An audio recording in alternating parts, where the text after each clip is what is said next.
Alors, bonjour à tous. Cette petite vidéo pour entendre à nouveau les explications si vous les avez manquées en classe virtuelle, si votre connexion n'était pas bonne ou pour toute autre raison. Alors, on a les trois possibilités testées pour faire briller une lampe. Alors, on voit que quand les deux bornes de la lampe sont reliées à une seule même borne de la pile, ici, eh bien, la lampe ne brille pas. On voit ici quand les deux bornes de la pile sont reliées à une seule et même borne de la lampe ne brille pas. Donc pour qu'une lampe brille, il faut que chaque borne de la lampe soit reliée à une borne de la pile. Donc une borne de la lampe est reliée à une borne de la pile, l'autre borne de la lampe est reliée à l'autre borne de la pile. On forme ce que l'on appelle une boucle. Cette boucle est fermée. Donc si je décroche un fil, par exemple celui-là ou n'importe quel autre, la boucle sera ouverte et la lampe ne pourra pas briller. Voici le cours qui porte sur les explications que je viens de donner. Donc on voit la notion importante de boucle, le circuit électrique simple. Qu'est-ce qu'un circuit électrique simple avec cette notion de boucle? Qu'est-ce qu'il faut pour qu'une lampe brille? Bien évidemment, il faut un appareil qui fasse partie de la famille des générateurs. Ici, il s'agit de la pile qui est là.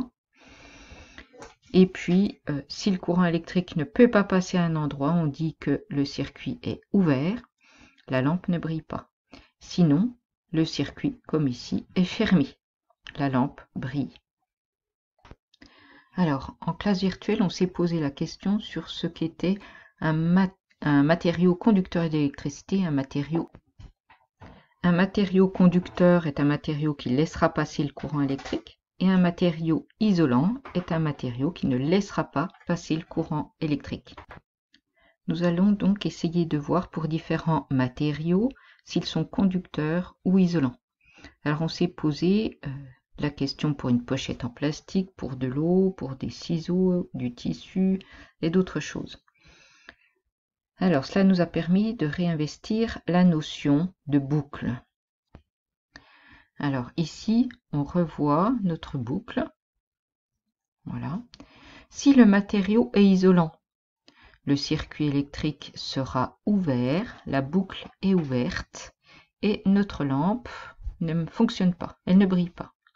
Si le matériau testé est conducteur, la boucle sera fermée et la lampe sera allumée.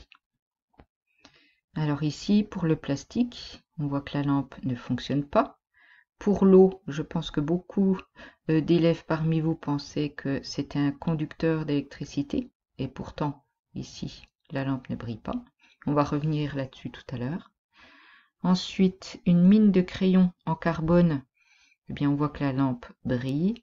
Quand on teste du tissu, la lampe ne brille pas. Et enfin, quand on teste la partie métallique des ciseaux, la lampe brille. Et quand on teste le corps humain, la lampe ne brille pas.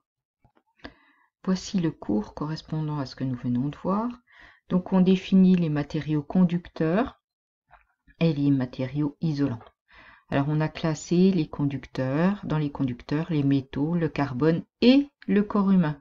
Pourquoi le corps humain? Parce qu'ici, nous avons testé les matériaux conducteurs et isolants avec une pile de 4,5 volts. Si vous faites l'expérience avec l'électricité dont vous disposez à la maison, forcément, vous allez être électrocuté. Donc, ne jamais, jamais, jamais refaire les expériences d'électricité à la maison. Interdit, interdit, interdit. Donc, les matériaux isolants, qu'est-ce qu'on a? On a le plastique, le caoutchouc, l'air, le verre. Alors là aussi, à prendre avec du bémol, puisque l'air peut devenir conducteur, notamment lors des éclairs. Quand il y a des orages, l'air devient conducteur. Quand il y a un éclair, c'est le courant électrique qui passe entre le nuage et le sol. Donc là encore, la notion de conducteur et isolant est à relativiser selon la tension électrique dont on dispose. Donc on reviendra sur cette notion l'année prochaine. Alors, nous avons, pour faire ces circuits électriques, rencontré ce qu'on appelle des objets électriques qui ont deux bornes. On dit que ce sont des dipôles. Alors, on dit borne ou pôle. Les deux termes veulent dire la même chose. Alors, qu'est-ce que c'est que les bornes d'un dipôle? C'est là où on doit toucher avec les fils électriques pour que ça fonctionne. Donc, les dipôles rencontrés sont classés en deux catégories. Les générateurs et les récepteurs. Donc, les générateurs, ce sont tous les appareils qui fournissent de l'électricité. On retrouve là-dedans les piles, les batteries et puis le secteur. Alors ici, je vous propose une petite activité. Il s'agit de repasser en rouge les bornes des différentes piles. On corrigera ça en classe virtuelle. Je vous fais la liste également des différents récepteurs que vous avez rencontrés dans les différents circuits. Alors que ce soit pour faire briller la lampe ou pour tester les matériaux conducteurs ou isolants. Alors on a déjà rencontré ce qu'on appelle les fils de connexion.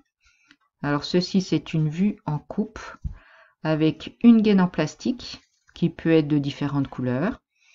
Et puis le centre, bien évidemment, est métallique et conducteur. La lampe est un récepteur. Elle transforme l'électricité en énergie lumineuse et en chaleur. Nous reviendrons sur comment est fait une lampe, notamment les lampes à incandescence, dans le prochain cours.